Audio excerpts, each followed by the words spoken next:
JD Vance muda de posição na Europa, de Palavras Duras a Parceria. O Vice-Presidente JD Vance partilha perspectivas sobre a política externa do EUA na Conferência dos Líderes de Munique. Good morning, everybody. Wow, what a crowd, what a crowd. Mr. Vice President, we're so happy to have you here this morning. This is obviously the highlight of our Munich Security Conference meeting in Washington, D.C. I hope not. But it is the highlight. It's really a great honor to welcome you here this morning. Actually, for those of you who have not been regular participants in Munich, this is the third time already that the Vice President is participating in a Munich Security Conference event. When you came to Munich last February, your speech kicked off a pretty controversial debate about fundamental values, unlike anything we have ever had at the Munich Security Conference.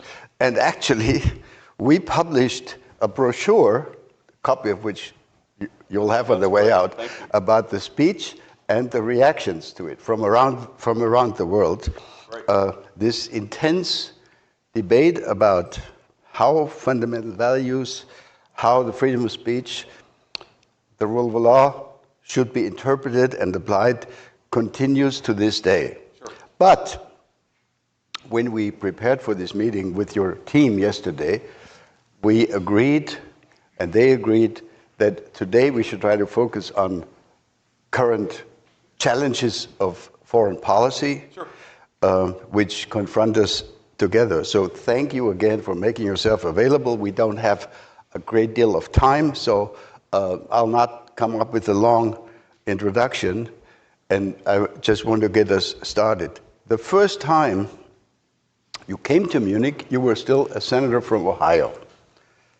What I associate with Ohio is the Dayton Agreement 30 years ago in 1995. I was at that time actually the German negotiator. So I actually lived in Dayton, Ohio for one entire month. So and why is this important? Because it was through U.S. intervention. It was through U.S. intervention that peace was brought about in Europe, sure, in the Balkans at that time. So if I may, let me ask my first question about the U.S. and Europe.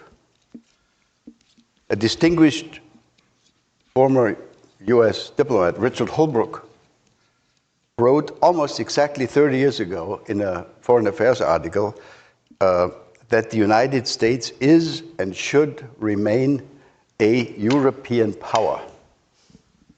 Today, 30 years ago, my question is, do you think that the United States should continue to see itself as a European power? In Munich, remember, you actually said, and I quote, "We are still on the same team." Are we, and what does that mean for the U.S. presence in Europe and relationship with Europe? First question. Sure. Well, first of all, thank you, and I'm sorry my microphone apparently is broken, but we have another one, so that's good. So everybody can hear me now, right? Everybody can hear me? Great, good. So first of all, thrilled to be here and thrilled to have this conversation. I've been looking forward to it. And yeah, I do still very much think that the United States and Europe are on the same team. And I think that this is, sometimes I've been criticized as a hyper-realist, right? I think of foreign policy purely in terms of transactional values. What does the America get out of it? What do the rest of the world get out of it? And try to focus so purely on the transactional value of it that we ignore sometimes the humanitarian or the moral side of it. And I think at least with Europe, that's actually not a full encapsulation of my views, because I think that European civilization and American civilization, European culture and American culture are very much linked. And they're always going to be linked. And I think it's completely ridiculous to think that you're ever going to be able to drive a firm wedge between the United States and Europe. Now, that doesn't mean we're not going to have disagreements. And of course, you brought up the speech earlier. It doesn't mean that Europeans won't criticize the United States or the United States won't criticize Europe. But I do think fundamentally we have to be, and we are, on the same civilizational team. And I think obviously there's a big question about what that means in the 21st century. I think, obviously the president and I believe that it means a little bit more European European burden sharing on the defense side. I think that it means that all of us, frankly, on both sides of the Atlantic have gotten a little bit too comfortable with the security posture of the last 20 years, and that, frankly, that security posture is not adequate to meet the challenges of the next 20 years. So there are a lot of ways in which this alliance will evolve and change, in the same way that the alliance evolved and changed from 1945 to 1975 and from 1975 to 2005. I do think that we're in one of these phases where we're going to have to rethink a lot of big questions, but I do think that we should rethink those big questions together. That is a fundamental belief of both me and the president. And you mentioned this is my third time speaking with the Munich Security Conference group. Obviously, the first couple of times were in Munich, and I always remember very fondly, of course, that the very first time it was as a United States Senator representing Ohio, and I'm glad you got to spend a month in Dayton. I love Dayton. It's kind of the closest big city, if you can call it a big city, to where I grew up. But on that first panel, I was on that panel, and also David Lammy, who at the time was a lowly member in opposition, and of course now is the great Foreign Secretary of the United Kingdom, and he and I have become good friends. So I still think that this European alliance is very important, but I think that for it to be important and for us to be real friends with each other, and I think that we are very much real friends, we've got to talk about the big questions, and I know that's an important part of what this entire group does, so I'm glad to be here. Great, thank you so much. And I think the message has arrived in Europe that we need to carry a significantly larger share of the burden. As you know, we are all trying to spend more. Some are spending really a lot more. Others are lagging behind a little bit, but we're moving in the right direction, I think. Let me turn to a really concrete, urgent issue, Ukraine. The Trump administration, from what we have seen in the media, etc., seems to agree with most of us in Europe that, unfortunately, Russia does not seem to be really willing to end this military confrontation. If that's the assessment, if that's our collective assessment, could you talk a little bit about U.S. strategy going forward? We all want this war to end, and let me say as a very personal comment, I think the Trump administration did the right thing by starting this process of talking to the Ukrainians, talking to the Russians, but the Russians seem not to be interested in the kind of quote-unquote deal that could be offered to them. So talk to us a little bit about how you see the next steps. Yeah, so let me say a couple of things about this. First of all, I appreciate your kind words about the administration. Obviously, I think it was the right thing to do for us to start the process of negotiation. I think for too long, the Russians, the Ukrainians have been fighting. Obviously, there's been a lot of people dying on both sides. There's been a lot of innocent loss of life. And our view is it's absurd that you've had this war go on for so long, and the two sides aren't even talking constructively about what would be necessary for them to end the conflict. And I think that one of the things that President Trump has always been very good at, and he's gotten a lot of criticism, unfair criticism in my view, from both the American and some of the European press, is what I would call a strategic realism or a strategic insight. In other words, you don't have to agree with the Russian justification for the war, and certainly both the president and I have criticized the full-scale invasion, but you have to try to understand where the other side is coming from to end the conflict. And I think that's what President Trump has been very deliberate about, is actually forcing the Russians to say, here is what we would like in order to end the conflict. And again, you don't have to agree with it. You can think that the request is too significant, and certainly the first peace offer that the Russians put on the table, our reaction to it was, you're asking for too much, but this is how negotiations unfold. And I wouldn't say, I'm not yet that pessimistic on this, I wouldn't say that the Russians are uninterested in bringing this thing to a resolution. What I would say is right now, the Russians are asking for a certain set of requirements, a certain set of concessions in order to end the conflict.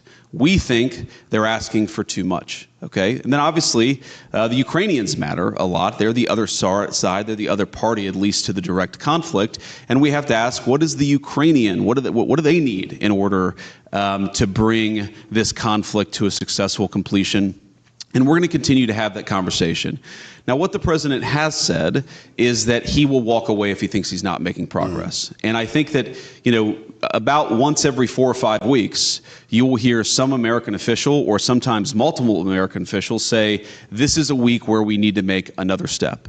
And in particular, the step that we would like to make right now is we would like both the Russians and the Ukrainians to actually agree on some basic guidelines for sitting down and talking to one another. Obviously, the United States is happy to participate in those conversations, but it's very important for the Russians and the Ukrainians to start talking to one another. We think that is the next big step that we would like to take. And why does that matter? The reason it matters is because, again, I mentioned the Russians, but also the Ukrainians have also been they've put a piece of paper in our hands that says this is what we would need in order to bring this conflict to a successful resolution from our perspective. And there's a big gulf, predictably, between where the Russians and the Ukrainians are, and we think the next step in the negotiation is to try to close that gulf. We think it's probably impossible for us to mediate this entirely without at least some direct negotiation between the two, and so that's what we focused on. But I'm not yet a pessimist on this. I mean, obviously, the Russians and the Ukrainians are not there yet because the fighting is still going on. The Ukrainians have said they would agree to a ceasefire, a 30-day ceasefire. We appreciate that. What the Russians have said, again, you don't have to disagree with it, but it's important to understand where the other side is coming from. What the Russians have said is a 30-day ceasefire is not in our strategic interest. So we've tried to move beyond the obsession with the 30-day ceasefire and more on what would the long-term settlement look like. And we've tried to consistently advance the ball. One final point I'd make about this, I think it probably wouldn't surprise anybody in the room, but there are a lot of people watching who are not in the room, is a frustration that we've had, frankly, with both sides, is that they hate each other so much that if you have an hour conversation with either side, the first 30 minutes are just them complaining about some historical grievance from 4 years ago or 5 years ago or 10 years ago. Look, I understand it. I understand that people don't fight wars against each other without a lot of grievance and a lot of problem, but we're trying to, as much as we can, play a constructive role in advancing the peace conversation forward. And what I'll say, just to echo something that President Trump has said many times, but I think it bears repeating, is our strong view is that the continuation of this conflict is bad for us, it's bad for Europe, it's bad for Russia, and it's bad for Ukraine. We think that if cool heads prevail here, we can bring this thing to a durable peace that will be economically beneficial for both the Ukrainians and the Russians, and most importantly, will stop the end of the destruction of human lives. I think people underappreciate this about our president here in the United States is he has a genuine humanitarian impulse about this. He hates innocent people losing their lives. He hates even soldiers losing their lives in unnecessary conflicts. He just wants the killing to stop, and that will continue to be America's policy. But obviously, as all of you have seen, we'll navigate that policy and react as the parties bring their grievances to us. Great, thank you very much. If I can just offer 2 footnotes to that. I think for us, Europeans living as neighbors of Ukraine, and if you wish, also as neighbors of Russia, we have begun to understand that what we're looking at here is not just the defensive war by Ukraine against the Russian aggression. It is also a confrontation that puts at risk all of European security. In other words, it's indirectly our defense also. It's not just Ukraine. And this is why we're so desperately interested in seeing that this comes to an end, hopefully. And I think the real trick for negotiations and for a conclusion of this is going to be that it's going to be lasting and not broken in the next 3, 6, or 9 months again. Let me, Mr. Vice President, since we have so little time, there are so many issues. If I